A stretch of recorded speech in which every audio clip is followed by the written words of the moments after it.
síndrome cerebeloso ya es un tema del que habíamos hablado, entonces ya no va a ser nada nuevo de lo que tenga que hablar con ustedes, pero sobre todo quiero que tengan un esquema, así como me habían pedido, como me habían dicho, que de repente no sabían que había demasiados temas de exploración y que querían saber más o menos cómo sería, ¿verdad? Pero vamos a ir repasando las cosas así grandes de la anatomía, que ustedes saben que hay un arquicerebelo, un neocerebelo, un paleocerebelo, que el arquicerebelo es el que se encarga del mantenimiento del equilibrio. Esperen que alguien quiere entrar.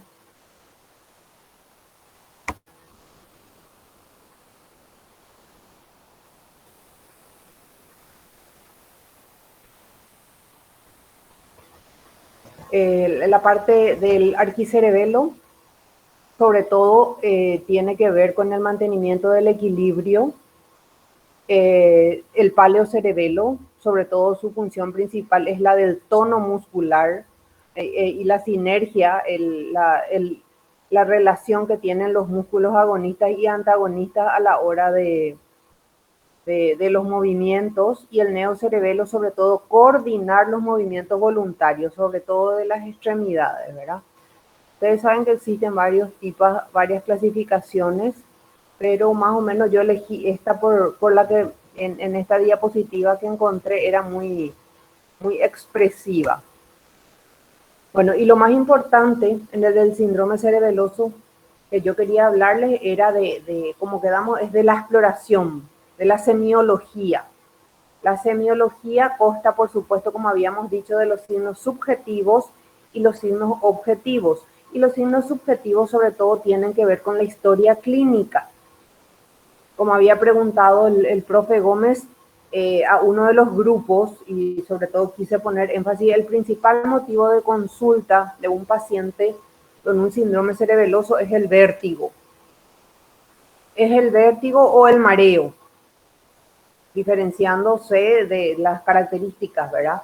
Que suelen acompañarse también de cefalea y de vómitos que son de origen central, como si fuera una hipertensión endocraneana.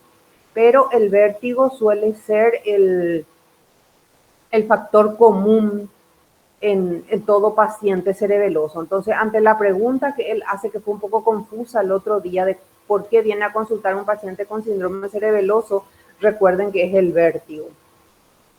Y después están los signos objetivos, y los signos objetivos sí ya tienen relación con el examen físico. Y el examen físico se divide otra vez en los signos estáticos y los signos dinámicos. Dentro de los signos estáticos, recuerden que teníamos principalmente 4, que eran la astasia, el temblor, las desviaciones y la hipotonía muscular. Principalmente la catalepsia cerebelosa también, la catatonía o catalepsia cerebelosa, pero sobre todo son las desviaciones, el temblor y la astasia. Bueno, ¿en qué consiste la astasia? Es el paciente a quien ponemos en posición de pie y empieza a oscilar, aumentando su base de sustentación para equilibrar su posición.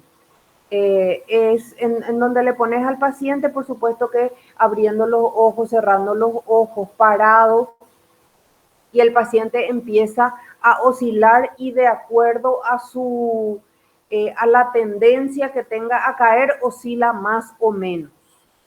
Eso sería la astasia, seguido del temblor de altitud, que yo les había enseñado que le pedimos que extienda los miembros superiores en actitud de juramento, y generalmente es un temblor de pequeña actitud.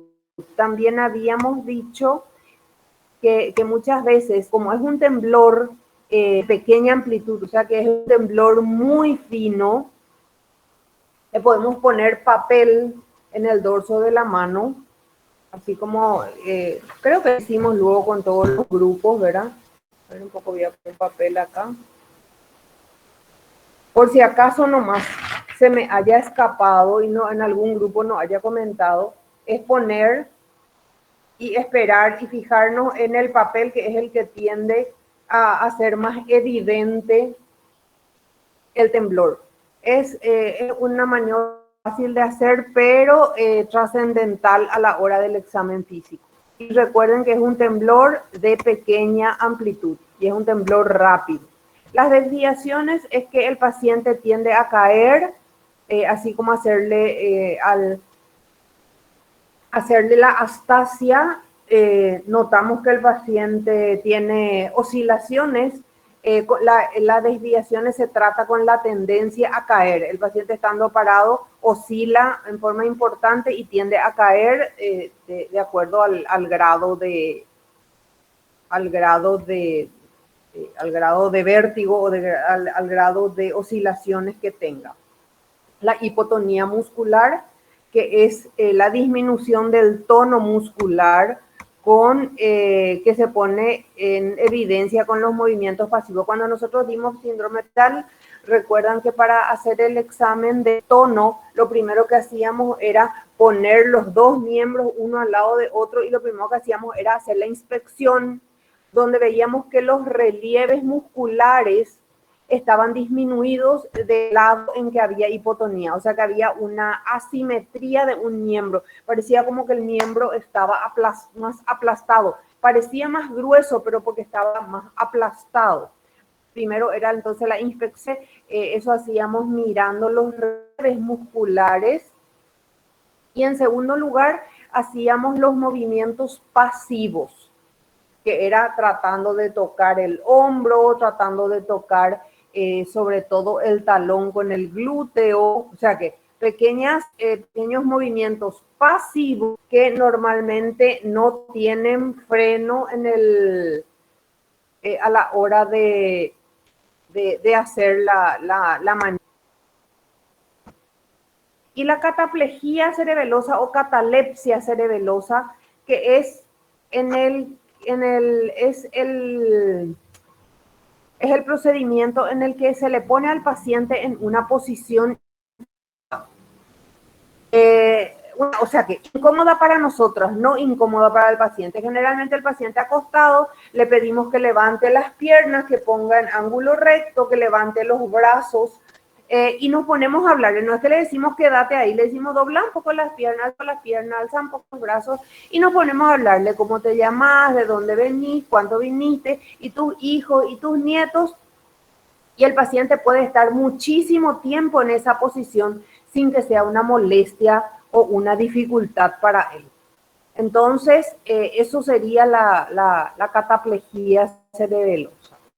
Esos son los movimientos estáticos. Después pasamos a los movimientos dinámicos. Y ahí sí, los movimientos dinámicos, recuerden que teníamos ya una variedad importante. Como les dije, en los movimientos, en el examen de lo que sería movimientos dinámicos del síndrome cerebeloso, yo no les puedo decir cuál es importante y cuál no es importante. Ahora sí, lo que probablemente no se les va a pedir cuáles son los más importantes, sino que se va a pedir, bueno, ¿y cómo vas a examinar los movimientos dinámicos? Entonces ustedes tienen que citar, traten de sacar lo que les son más fáciles de recordar. Y ahí van pisando, ¿verdad? Primero, la marcha titubeante, que es la cabeza y el tronco oscilan, caminan en zigzag y con desviaciones. El paciente va tendiendo a corregir esa desviación. Entonces, es la marcha de ebrio, se llaman, ¿verdad? Donde el paciente va tratando de corregir, entonces va en zigzag. No sé qué pasó. Desapareció mi presentación, Sí, ¿verdad? sí. ¿O ustedes ven? No, no se ve.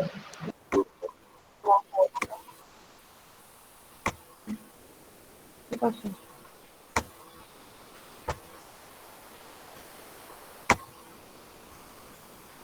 Ahí volvió.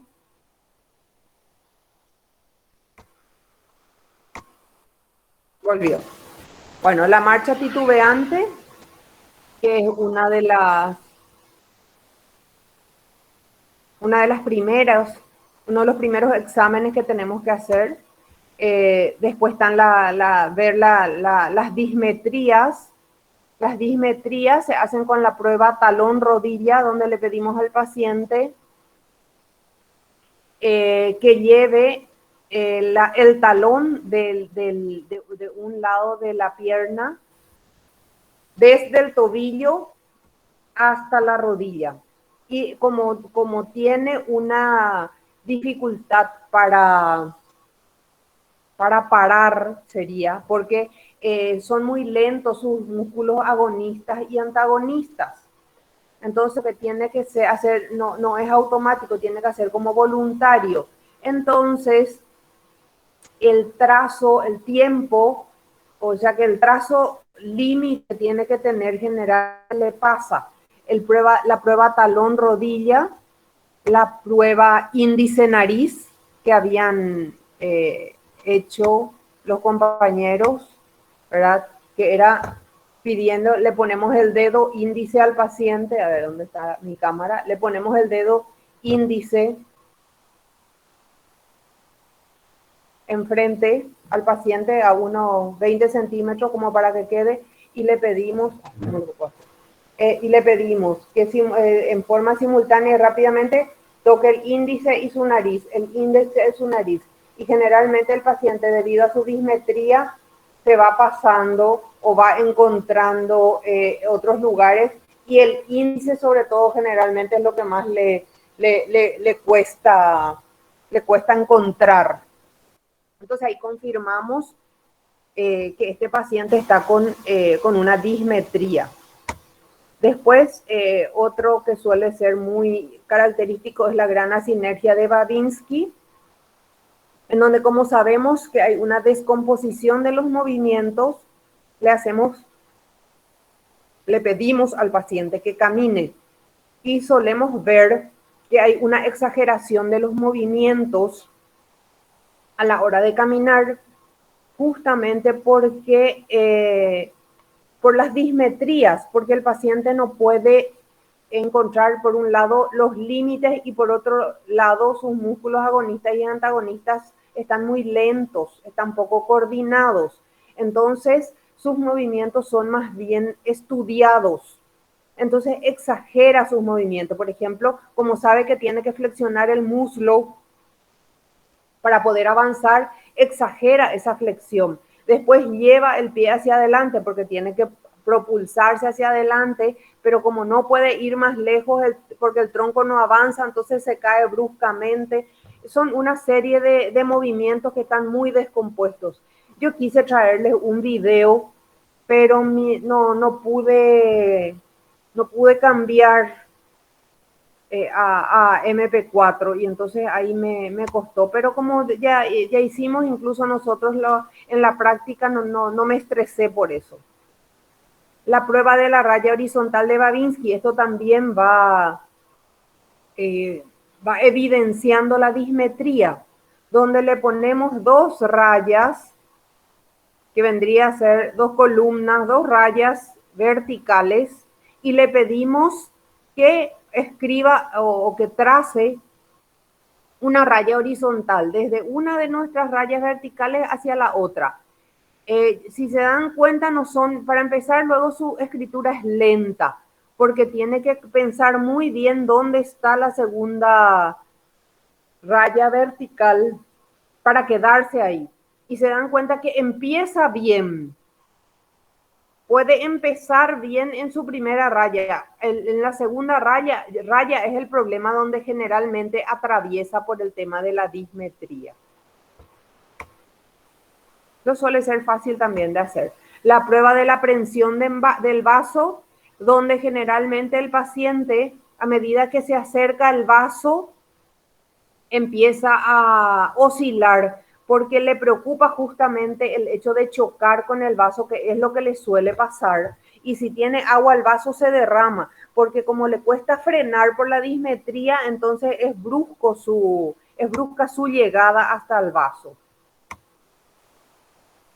El paciente también, la marcha a gatas, se le pide al paciente que camine en 4 patas por un lado tenemos una descomposición de los movimientos y generalmente el paciente levanta mucho más el miembro superior o el miembro inferior del lado del lado afecto, del lado cerebeloso, ¿verdad?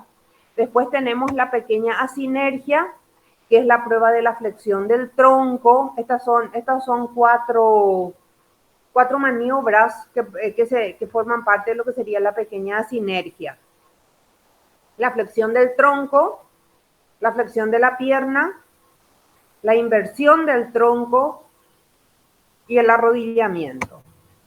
La flexión del tronco, el paciente se le colocan decúbito dorsal y se le pide lo que sería hacer tipo abdominales, acostado con los brazos sobre el tórax y se le trate de sentarse. Y es muy difícil, el paciente generalmente no lo consigue, hace el intento y lo que consigue es levantar las piernas. Que de repente a nosotros, a mí por lo menos también a la hora de los abdominales me suele pasar, o sea que un cierto, vamos a culparle al cerebelo, para no decir mi mal estado físico.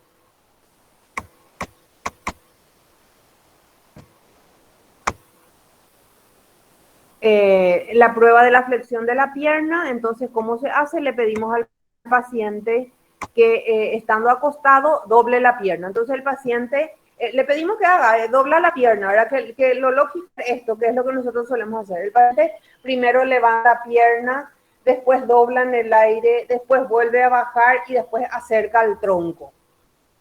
Dios mío, King, anda a tomar un café, te vas a caer sobre tu computadora.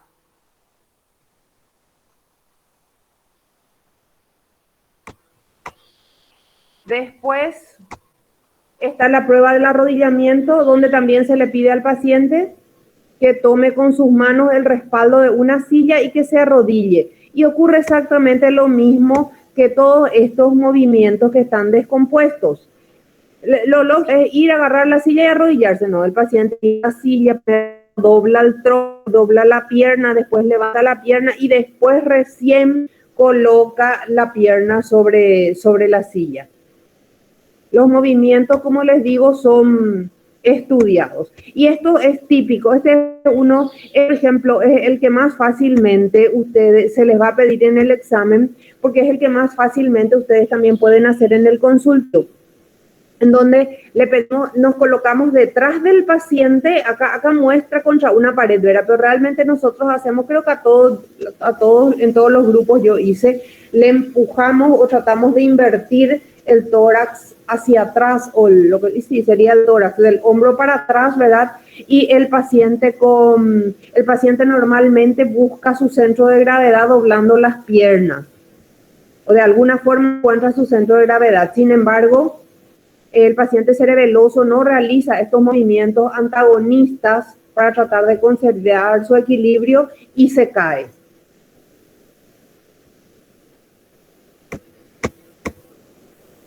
La diadococinesia, este también es un ejercicio muy fácil o ¿cómo se llama? Una maniobra muy fácil de realizar, donde le pedimos al paciente que invierta, que mueva rápidamente las manos.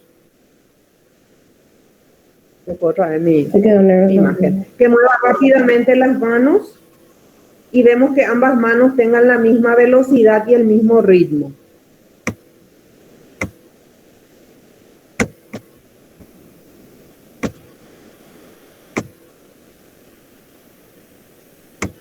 Y después dentro de lo que serían ahí volvió. Dentro de lo que serían las maniobras dinámicas, ¿verdad? Tenemos el temblor cinético, que es también lo que habíamos dicho que cuando le pedí, que es el temblor de intención, que generalmente también vemos cuando hacemos la prueba de la prensión del vaso, porque cuando le pedimos al paciente que agarre, que tome algo, hace el intento, ¿verdad? Y como tiene miedo o sabe de su dismetría, porque con la dismetría lo que hace es volcar, ¿verdad? Cuando se acerca, a medida que se acerca al objetivo, empieza a oscilar más, a temblar más. Entonces, Estando en reposo, a diferencia del Parkinson, que es más bien un temblor de reposo, el cerebeloso tiene un temblor de intención, que cuando empieza a hacer los movimientos empieza el temblor y en la medida que se acerca al objetivo empeora el temblor. Es entonces temblor de intención. Los reflejos pendulares, que son los reflejos que habitualmente ustedes saben que los músculos antagonistas hacen que salga reflejo, pero generalmente máximo tenemos 2 oscilaciones y después la pierna ya queda quieta. Sin embargo, en el cerebeloso, como tenemos problemas con los músculos agonistas y antagonistas, queda oscilando mucho tiempo. Por eso se llama reflejo pendular. Eso es pregunta de examen, seguro sale en el examen también. Después está la prueba de Stewart-Holmes, que se debe a la falta de contracción tónica del tríceps. Nuevamente, son los antagonistas del problema. Y lo que hacemos es cuando le soltamos, cuando nos oponemos a un movimiento y bruscamente soltamos el músculo antagonista, como no funciona, no tiene freno y choca sumado a la hipotonía, ¿verdad? Yo normalmente no llego al hombro, pero el paciente, como ya tiene una hipotonía más su problema de los músculos agonistas y antagonistas sobre todo, ¿verdad? Hay un golpe. Si le haces por la cara, por ejemplo, perfectamente, nosotros por reflejo no nos vamos a golpear. El paciente cerebeloso sí se golpea. Tiene un trastorno de la escritura porque él tiene que es por culpa del temblor, ¿verdad? Y de la dismetría. Y los problemas de coordinación, entonces le da un megalografismo. ¿Qué es el megalografismo? ¿Quién me puede decir qué es un megalografismo?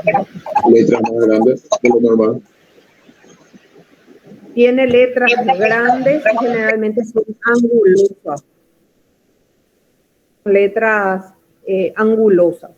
También tiene un nistagmus. Habíamos hablado de que hay un pequeño nistagmus en el paciente cerebeloso, además de en el paciente con vértigo, ¿verdad?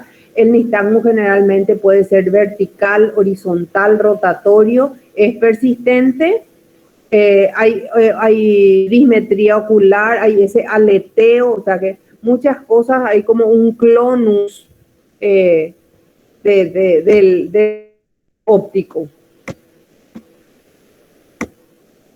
Bueno, ¿y cuáles son las causas más frecuentes? Yo más o menos traté de resumir lo que se les puede preguntar de un síndrome cerebeloso, ¿verdad? Por eso no hice tan largo al final también como para que les sirva a ustedes de guía. ¿Cuáles son las causas de síndrome cerebeloso? Habíamos hablado que podrían ser tumores, accidentes cerebrovasculares, abscesos o quistes, degeneración parenquimatosa primaria o lo que sería un síndrome de Pierre-Marie a la Jounin y traumatismo. Estas son las causas más frecuentes de síndrome cerebeloso. O sea que no es la causa más frecuente, más o menos sería en orden de frecuencia: tumores, ACVs, abscesos o quistes, y después ya están las degeneraciones, los traumatismos, las encefalitis. Puede haber un síndrome cerebeloso paraneoplásico, secundaria a una neoplasia, o puede ser dentro de tumores entran las metástasis. También el hipotiroidismo y la sífilis, que actualmente es menos frecuente porque generalmente no llega, porque sería ya una sífilis terciaria. Y generalmente, o sea que actualmente, gracias al tratamiento que se le instaura, generalmente ya no llega a la sífilis terciaria. Además de causas, hay enfermedades que pueden estar asociadas a un síndrome cerebeloso. Generalmente podemos ver un síndrome cerebeloso sin que sea una causa en la esclerosis múltiple, en la esclerosis combinada, como en la enfermedad de Friedreich, en las heredodegenerativas, como cuando hay una atrofia degenerativa ya congénita del cerebelo, que son más raros, ¿verdad? Hay síndromes, en los síndromes vulvares y protuberanciales. Y acá dejo una pregunta para terminar. ¿Hay o no hay Romberg en el síndrome cerebeloso? No hay. No hay. No hay Romberg. Otra pregunta de examen. Yo cuando hago esta pregunta le veo todo al profe Gómez haciéndoles la misma pregunta y tienen que sin dudar decir. Bueno, y esto sería prácticamente el resumen de lo que es el síndrome cerebeloso, de lo que más o menos tienen que manejar. Ya se dan cuenta que parece difícil. Mirando el libro parecía, Dios mío, imposible de entender, pero todas estas maniobras tienen una justificación. Si ustedes entienden la cosa de por qué hay dismetría, por qué hay desviaciones, por qué hay megalografismo, por qué le pedimos índice nariz o talón rodilla, se van a dar cuenta que son que el motivo es por la hipotonía y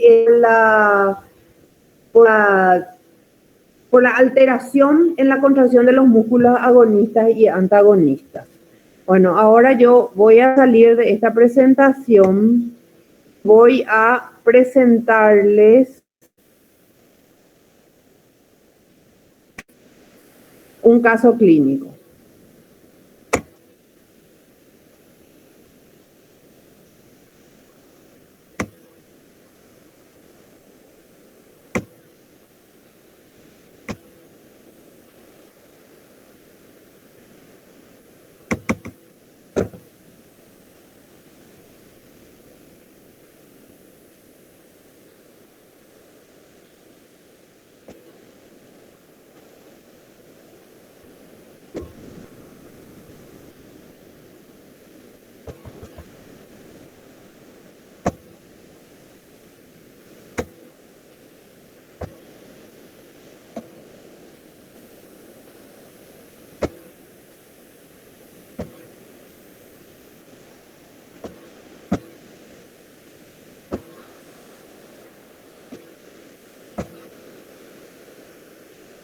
Bueno, este caso clínico es un hombre N de 55 años, una mujer, ¿verdad? Porque es modista, que reside y procede de Asunción, es de sexo femenino y consulta por mareo y cefalea, que es un motivo de consulta muy frecuente. Si nosotros vamos a guiarnos solamente por el motivo de consulta mareo y cefalea, le vamos a dar un analgésico y un antivertiginoso y no podemos estar tragando una patología gigantesca como un tumor, un ACV o una esclerosis múltiple. Entonces nunca despreciar motivos de consulta que sean relacionadas con mareos y cefalea, porque son temas muy frecuentes. Generalmente primero descartamos cosas grandes como una hipertensión, una crisis hipertensiva y ese tipo de cosas, pero no tenemos que descartar que haya otro tipo de patologías más graves, ¿verdad? Bueno, como antecedente de la enfermedad actual, este paciente refiere una retención aguda de orina de hace más de un mes. No desde hace un mes, que tuvo hace un mes, fue la primera manifestación que a él le llamó la atención. Después consultó por un cuadro de 15 días de evolución de mareos asociados a una cefalea bifrontal de moderada intensidad, parestesias en miembros superiores, sobre todo en las manos. 5 días después agrega una inestabilidad a la marcha. 15 días antes entonces fue su mareo, sobre todo y cefalea bifrontal. Parestesias en manos, 10 días después, o sea que 5 días antes, 5 días después, perdón, se agrega inestabilidad en la marcha y 72 horas antes del ingreso refiere episodios de vómitos y acúfenos. Cabe destacar que por dicho cuadro consultó en reiteradas ocasiones al centro de salud de referencia donde se constatan registros hipertensivos. sea que fácilmente justificamos la cefalea, así como les dije, inicial, y el mareo solamente por la crisis hipertensiva. Puede ser que haya sido algo asociado o el mismo malestar muchas veces, el mismo dolor de cabeza muchas veces levanta la presión. 24 horas antes del ingreso, o sea que 24 horas antes de la consulta, refiere un aumento en la intensidad de los síntomas, donde ya tiene una sensación rotatoria del entorno que resulta incapacitante, por lo que decide consultar a la guardia de esa institución nuevamente. O sea que de esta institución ya vino al hospital de clínicas, ya dejó de irse al centro asistencial cerca de su casa porque no le estaban dando soluciones, ¿verdad? Como datos negativos de valor, niega haber presentado fiebre y equivalentes. Recuerden que siempre tenemos que pensar un cuadro infeccioso, una meningitis, una encefalitis, procesos infecciosos o vacunaciones recientes. ¿Por qué vacunaciones recientes? Niega también visión borrosa, síntomas respiratorios, gastrointestinales, urinarios. ¿Por qué le preguntan si tuvo vacunaciones recientes?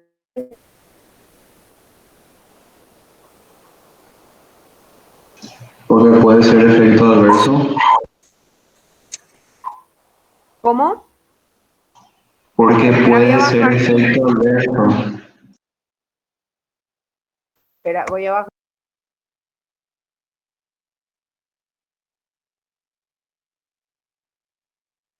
Está apagado tu micrófono, profe.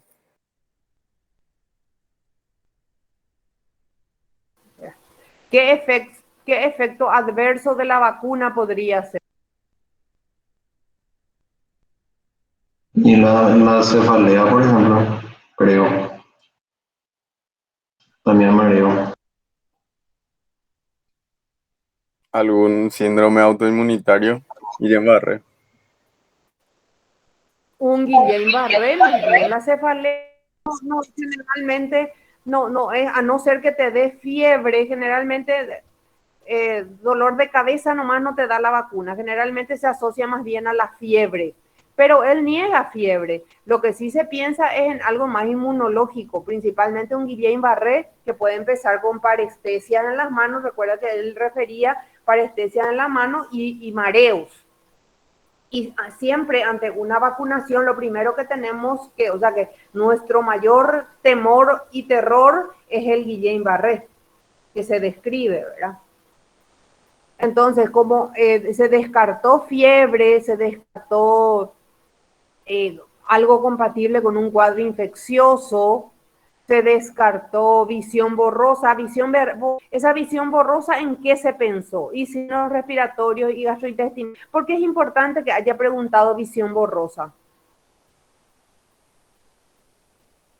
¿En qué patología solemos tener visión borrosa inicialmente? Que también puede tener mareo y también puede tener parestesia.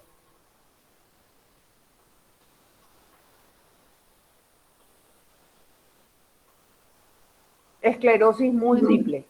Con la esclerosis múltiple solemos tener trastornos de acomodación y entonces queda una visión borrosa. Son estas pues las cosas en las que tenemos que pensar en el contexto del paciente, ¿verdad? Bueno, como antecedente patológico personal, refiere un episodio de retención aguda de orina en marzo del 2017, además de que acá también tuvo un mes antes, ¿verdad?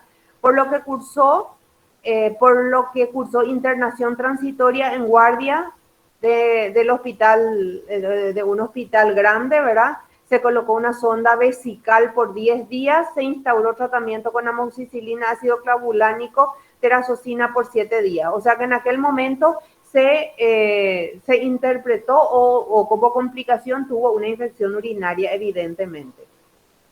Tuvo un cuadro de vértigo hace 5 años, por lo que pero se autolimitó espontáneamente. Cuando es un cuadro de vértigo así que se autolimita espontáneamente, generalmente pensamos en algo vestibular, ¿verdad?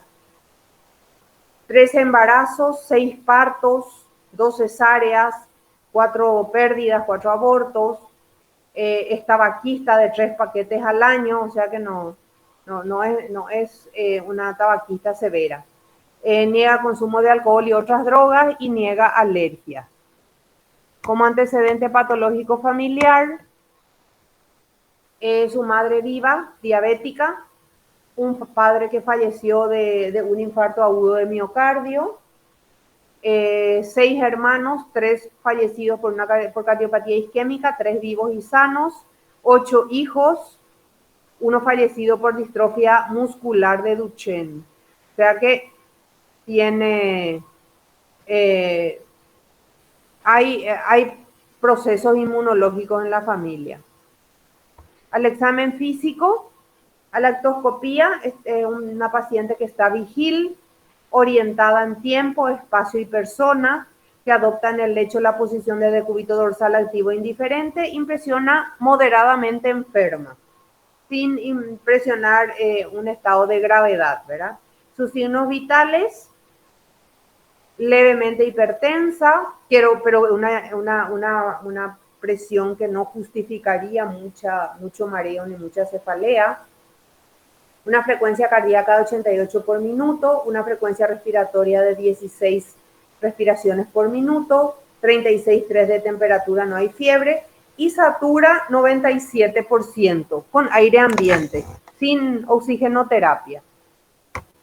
Seguimos un poquito al examen físico en el aparato cardiovascular. No hay latidos patológicos, no hay frémitos, sus ruidos cardíacos están normofonéticos a la auscultación, no hay soplos, ni R3 ni R4. Sus pulsos carotídeos son simétricos, hay ingurgitación yugular 2/6 con colapso inspiratorio. Una ingurgitación yugular leve, pero está también hipertensa, ¿verdad? Al examen neurológico, las funciones superiores están conservadas, tiene un nistagmus horizontal en ambas direcciones de la mirada que no se extingue, que es la característica. Recuerden que cuando esto vendría a ser un nistagmus espontáneo y en ambas direcciones, cuando le hacemos mirar tanto a la derecha como a la izquierda.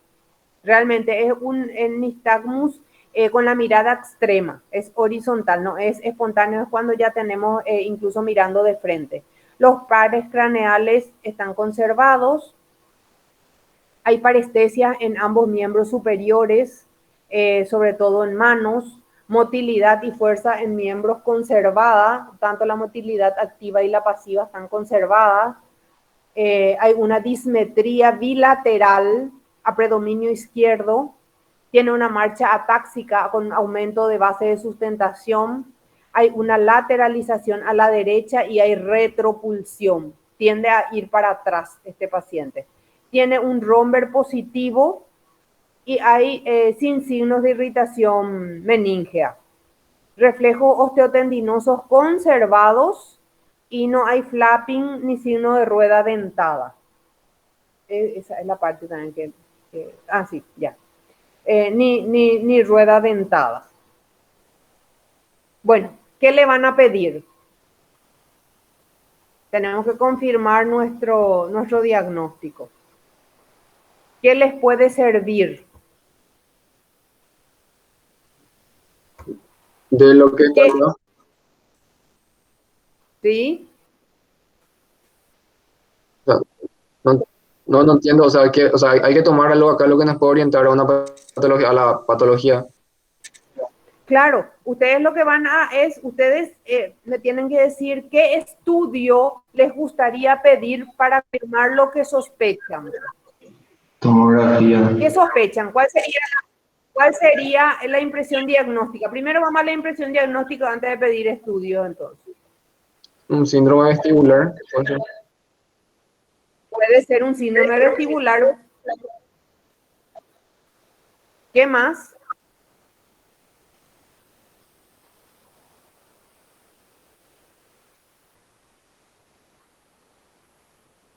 Solo vestibular.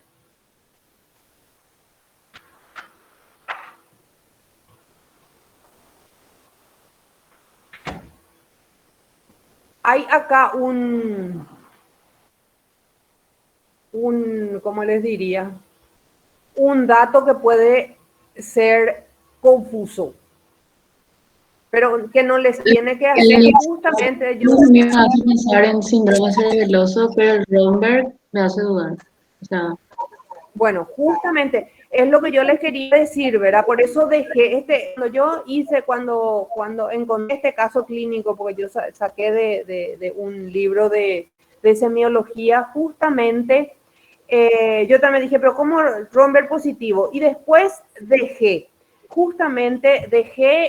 porque no borré esa parte, porque yo dije, se habrán equivocado, porque lo que quería decirles es que un signo no puede descartar un síndrome. Recuerden que todos estos signos fueron hechos por una persona que perfectamente puede haber fallado, puede haber hecho mal la maniobra o algo de eso, ¿verdad? O que el paciente se haya atendido, se haya caído, pero por cualquier otro motivo, porque es muy anciano, algo así, pero entonces ustedes no pueden descartar. Yo estoy de acuerdo que un síndrome vestibular es correcto, pero por otro lado no pueden descartar un síndrome cerebeloso solo porque dice Romberg positivo. Pero tienen que hacer la aclaración. Pueden hacer la aclaración que a pesar de un síndrome cerebeloso que tiene muchos datos para síndrome cerebeloso, a pesar de que tiene un Romberg positivo, ¿verdad? Pero investigar siempre.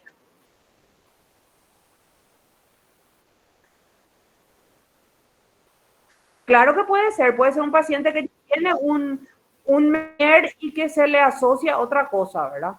Por eso, pero lo que no podemos es descartar algo grande como un síndrome cerebeloso y no siempre están todos los síntomas. Por ejemplo, sus reflejos están conservados. No tiene el famoso reflejo que vamos a esperar, que es pendular, pero no siempre están, la mayoría de las veces luego no tiene todos los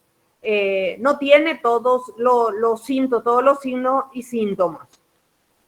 Pero tiene, por ejemplo, una dismetría que no tiene por qué haber en un síndrome vestibular.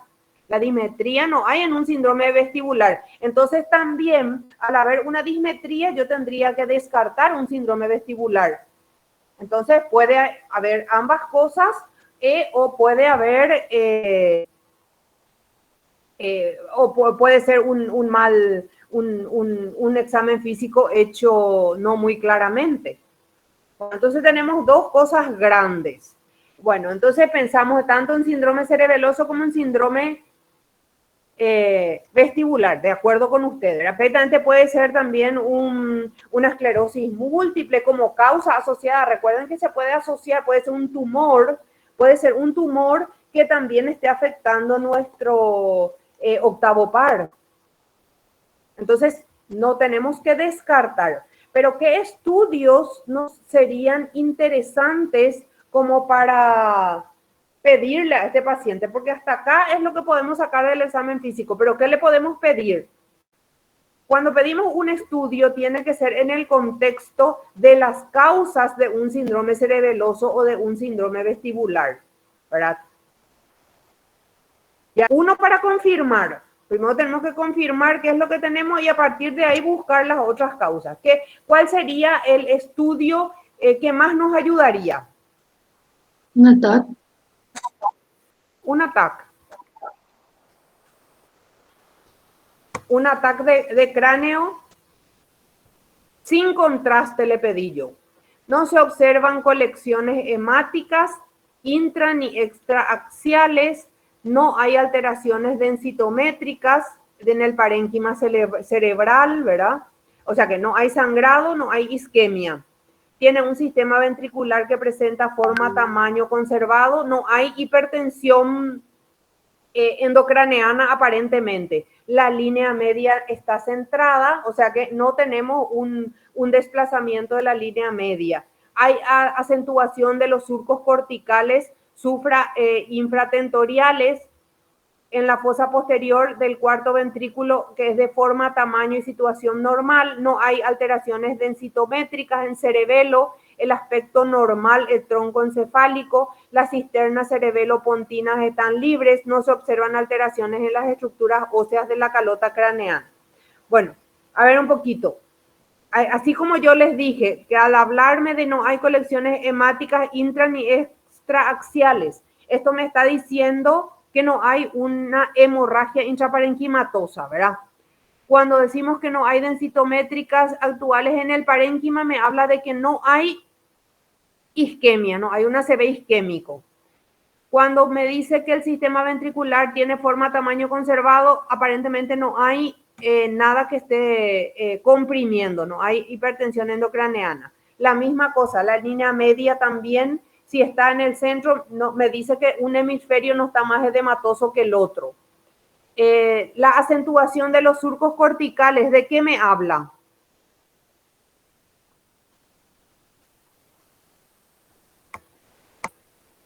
¿Qué tranquilidad me da el hecho de que los surcos, las circunvoluciones estén bien marcadas? Que no hay edema. No hay edema, exactamente. Eso es muy importante, aunque este es el informe, ¿verdad? Y ustedes tienen que ir interpretando.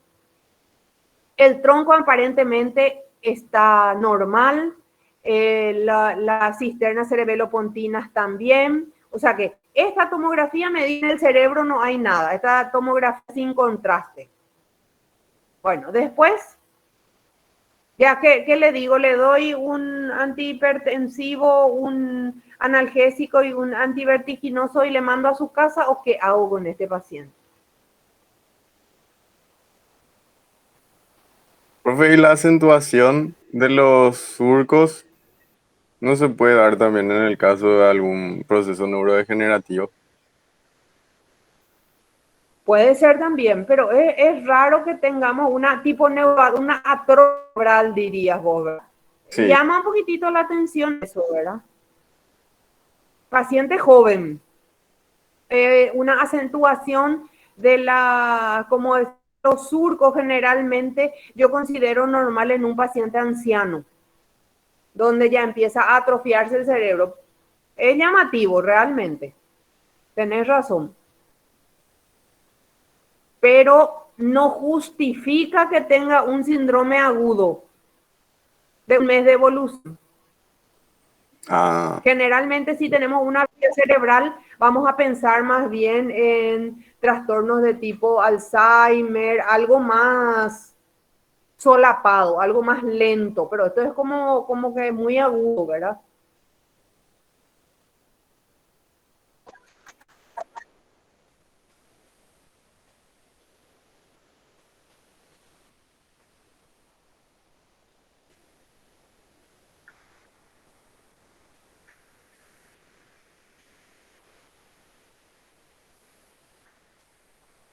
¿Y cuál sería cómo veríamos la tomografía ahí, Kim?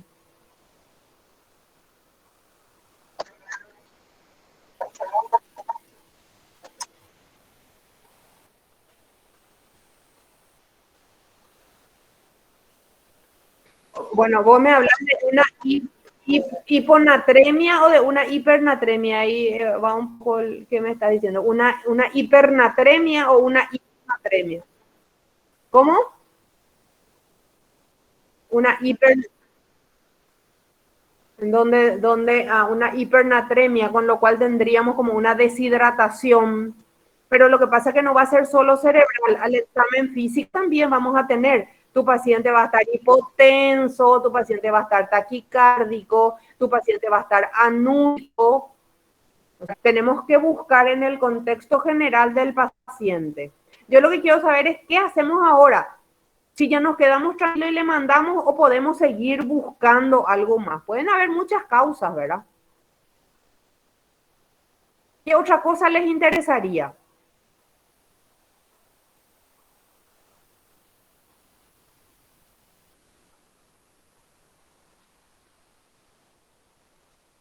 Bueno, yo voy a ir avanzando. Un ecodoppler de vasos de cuello. Recuerden que también siempre tenemos que sospechar que hay una hipoperfusión cerebral. Y esa hipoperfusión cerebral puede ser por una arteriosclerosis carotídea. Entonces, siempre que hay mareos, generalmente vemos, sobre todo muchas veces es posicional, de que hay una hipoperfusión cerebral. Esperen que porque ya se me quedó negra otra vez la pantalla.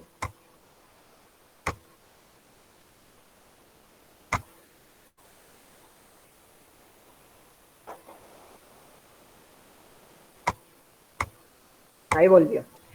Dice, bueno, su ecodoppler de vasos de cuello, siempre que tenemos un trastorno cerebral o que tenemos síncope, tenemos que pedir un ecodoppler de cuello.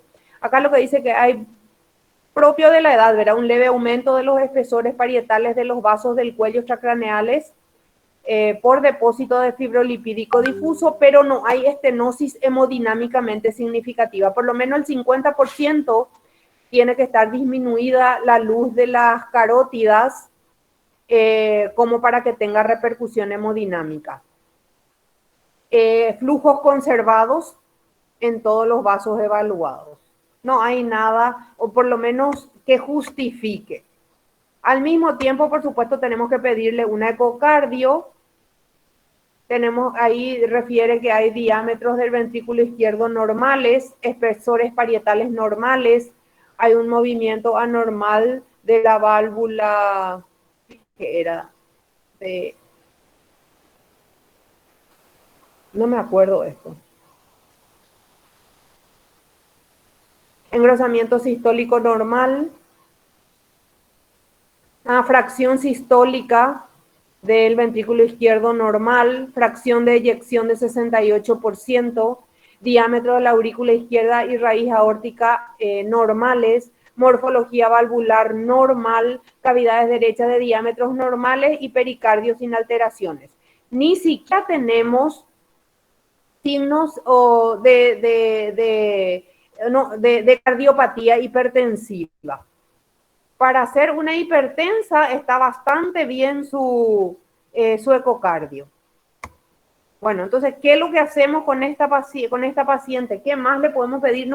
Le mandamos a su casa, ya le pedimos, el laboratorio es lo que no le pedimos, ¿verdad? Pero ya le pedimos, nos fuimos a lo concreto, le pedimos una tomografía sin contraste, le pedimos, no hay nada en corazón, no hay nada en carótida. Me quedo tranquila y le mando con demasiado, yo le quiero mandar porque necesito esa cama para otro paciente grave. Le doy un analgésico, le doy un antivertiginoso y le mando a su casa. ¿O no? Ustedes le recibieron en la guardia de urgencia. Bueno, pero ustedes tienen que encontrar el diagnóstico para dejarle. Si ustedes con todos estos estudios le llevan al médico de guardia y le dicen le quiero internar, le dicen no, mándenle. No hay nada acá que justifique su internación, entonces ustedes tienen que buscar algo que justifique la internación. ¿Se quedan tranquilos nomás o qué le piden?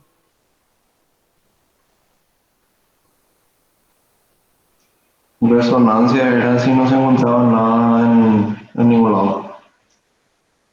Recuerden que la tomografía, sí, recuerden que la tomografía que le pedimos es sin contraste. No podemos estar tragando muchísimas cosas, no podemos estar tragando un ACV, luego porque no sabemos si pudo haber hecho ACV el día antes, ¿verdad? Pero bueno, no es eso. Pero los tumores muchas veces no salen en la tomografía sin contraste. Se le tiene que pedir en todo caso una tomografía con contraste. Pero la tomografía con contraste otra vez tiene limitaciones. Si de por ahí es una esclerosis múltiple, la tomografía con contraste no nos va a dar información. Así es que realmente una resonancia es la que ya nos va a hablar también si hay trastornos degenerativos que nos puedan ayudar. Y en la resonancia, a ver un poco. En la resonancia sin contraste se observa una lesión hiperintensa sin restricción en secuencia de difusión, ¿verdad? Comprometiendo el esplenio del cuerpo calloso y que atraviesa la línea media con mayor compromiso del lado derecho. Se identifican múltiples lesiones focales en la región de los pedúnculos cerebelosos, protuberancia, bulbo y tubérculos cuadrigéminos inferiores. también hipertensas, con aumento de la profundidad de los surcos y cisuras. Esto nos da mucha más información, pero no me aclara tampoco totalmente. Entonces le pido una resonancia magnética con contraste. Y ahí sí encontramos una imagen hipointensa en T1 a nivel del pedúnculo cerebeloso inferior, que tiene un refuerzo tras la administración del contraste. Si bien eso, muchas cosas ya se vieron en lo que sería la tomografía, en la resonancia sin contraste, el contraste hizo que se evidencie más esto, ¿verdad? Ya que dio un refuerzo. No hay en área de la cola del cuerpo calloso. Se observa mejoría imagenológica de las áreas hiperintensas en pedúnculos cerebelosos, que en la que era sin contraste presentaba, ¿verdad? Y no hay cambios en la lesión del cuerpo calloso. Bueno, ¿qué más le pedimos? Tenemos que ver cuáles pueden ser las causas. Hay tumores, hay principalmente, entonces en el cerebelo tenemos una imagen hipointensa, principalmente. ¿Cuál sería nuestra sospecha? Tenemos que pedir hepatitis B, HIV, hepatitis C, todas no reactivas. Se le hace un... ¿por qué le pedimos HIV, hepatitis B? ¿Por qué causa pensamos eso?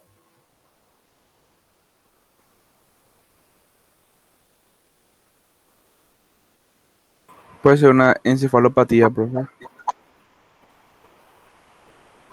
¿Una encefalopatía de qué tipo, José? En un paciente con HIV que tiene un tumor en cerebelo, ¿qué voy a pensar?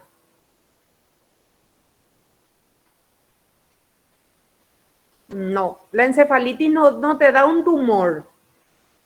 Nosotros tenemos ahí un proceso expansivo en cerebelo. ¿Por qué le pedimos HIV? Paciente inmunocomprometido. ¿Cuál es una de las patologías más frecuentes? Ustedes cuando dieron HIV, como... Sí, pero la aspergilosis no te da un tumor. ¿Qué es lo que te puede dar un tumor? Un quiste o un proceso así. La toxoplasmosis, ¿recuerdan? Enfermedades de pacientes inmunocomprometidos, tuberculosis, toxoplasmosis, son los que te pueden dar procesos. Abscesos. Da la impresión de que no es un absceso. No habló como absceso, ¿verdad? Pero en todo paciente inmunocomprometido tenemos que pensar en algo así. Otra cosa, líquido cefalorraquídeo, cristal de roca. En el día 9 se le pidió, ¿verdad? Raquia, 64 gramos por litro. Proteinorraquia, 38 gramos por litro. Pandi negativa, 26 elementos. Cultivo negativo. ¿Qué les dice ese líquido cefalorraquídeo?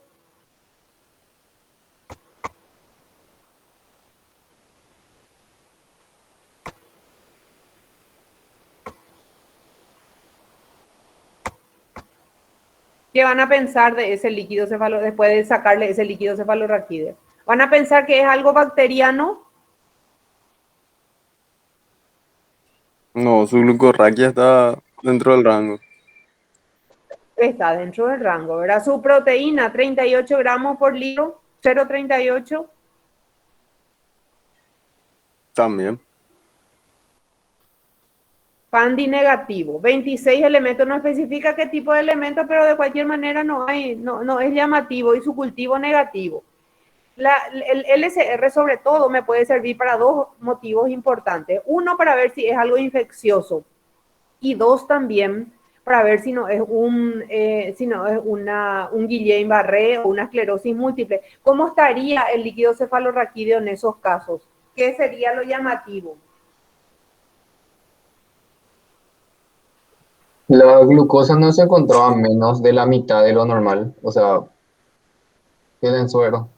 No sé si me, o sea, la glucosa generalmente está siempre a la mitad y va a estar disminuido.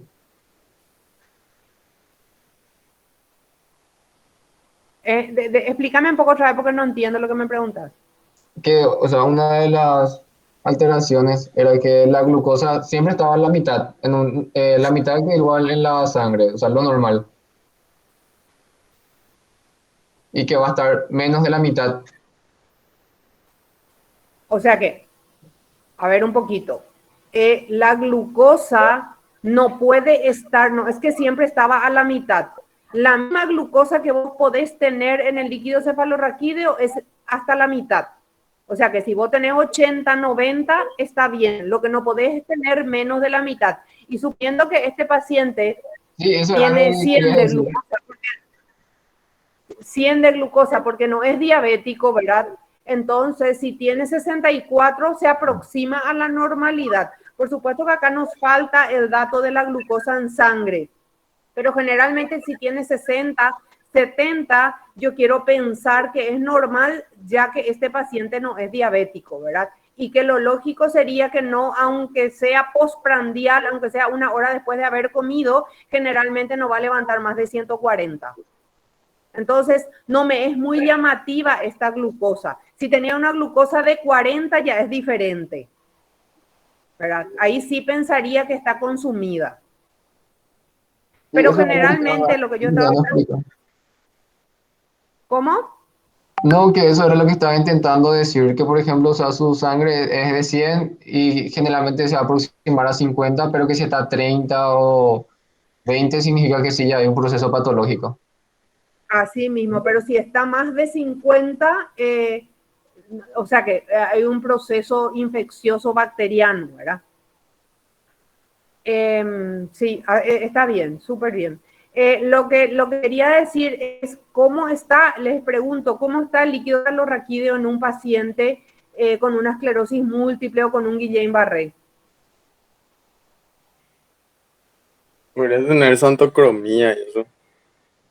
O decía también, Santocromía, ¿va con qué va santo, la santocromía?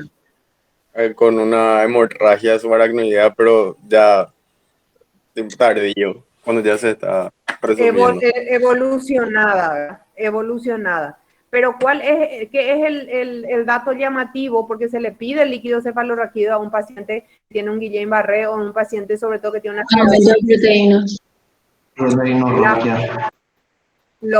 hiperproteinorragia son las proteínas las que están, que en este caso está normal. Recuerden que citamos las causas de síndrome cerebeloso y dentro de esa causa de síndrome cerebeloso teníamos que buscar Guillain-Barré, teníamos que buscar esclerosis múltiple. Entonces, el líquido cefalorraquídeo no nos ayuda mucho, ¿verdad? Aparentemente no es. Vamos a leer un poco la evolución que dice. El día 10 de internación se decide junto con el Servicio de Neurología realizar metilprednisolona por 3 días presentando mejoría en la marcha. Actualmente no presenta vómitos, alteraciones visuales, auditivas ni signo de déficit neurológico focal, motor ni sensitivo. Se le hizo un bombazo, ¿verdad? Como no se encontró una causa, se le hizo un toque, se pensó. ¿En qué se pensó? Por eso se le hizo metilprednisolona. Algo autoinmune. Algo autoinmune, así mismo. Y está pendiente con él la citología del LCR, el PCR virales en LCR, bandas oligoclonales, lo que serían las proteínas del líquido cefalorraquídeo, cultivo para VAR, laboratorio inmunológico. Porque todo esto tenemos que sospechar, ¿verdad? Recuerden que no podemos descartar, y el tema es que los cultivos, los PCR virales en líquido cefalorraquídeo muchas veces tardan un poquitito más. Las bandas oligoclonales nos van a servir para ver si no es una esclerosis múltiple. El cultivo para VAR también tarda más y todo el laboratorio inmunológico. Bueno, ¿y cuál es la discusión? Analizar causas de síndrome cerebeloso, plantear probables diagnósticos diferenciales y nombrar causas de retención aguda aguda de orina. Yo sinceramente con este paciente que ya no que el diagnóstico, ¿verdad? Porque es un paciente que está todavía internado, me tiro a algo más bien inmunológico. Me tiro a algo inmunológico porque hay muchas cosas, esas parestesias, esa retención aguda de orina. Por supuesto, como hay un síndrome vestibular, tiene un Romberg positivo en el contexto de un síndrome cerebeloso, ¿verdad? O sea que no es un síndrome cerebeloso puro, tiene muchas otras causas. Entonces, de que hay un síndrome cerebeloso, pero la causa que puede estar comprometiendo otro tipo de es lo que tenemos que ir buscando. Bueno, no, sobre todo traje este caso clínico que no es muy fácil, es más, ni siquiera está resuelto todavía. ¿Por qué? Para que se den cuenta que no es tan fácil la medicina y no es tan matemática, no es porque la mayoría de los casos le estoy presentando casos clínicos donde más o menos nosotros ya sabemos lo que es y con el diagnóstico ya les presento exactamente el cuadro clínico, me piden el estudio y ya tenemos el resultado y ya está. Y otra cosa, una tomografía sin contraste no ayuda, no ayuda, ayuda, pero no descarta diagnósticos. Y realmente tenemos la resonancia magnética que ustedes también se dieron cuenta que la que es con contraste nos da mejor información. Por supuesto que lo primero y más fácil de realizar es una tomografía y ya puede darnos de buenas a primeras mucha información. Nos puede dar un ACV isquémico, un ACV hemorrágico y ya empezamos tratamiento de buenas a primeras. Este paciente nomás es un pacientito complicado. Bueno, vamos a avanzar, vamos a cambiar de tema. Yo supongo que síndrome cerebeloso ya tienen bien claro, ¿verdad? Quiero creer que el síndrome cerebeloso ya no hay dudas y que si les sale en el examen, al dedillo van a poder decir y hacer las maniobras y citar las causas. Bueno, vamos a seguir.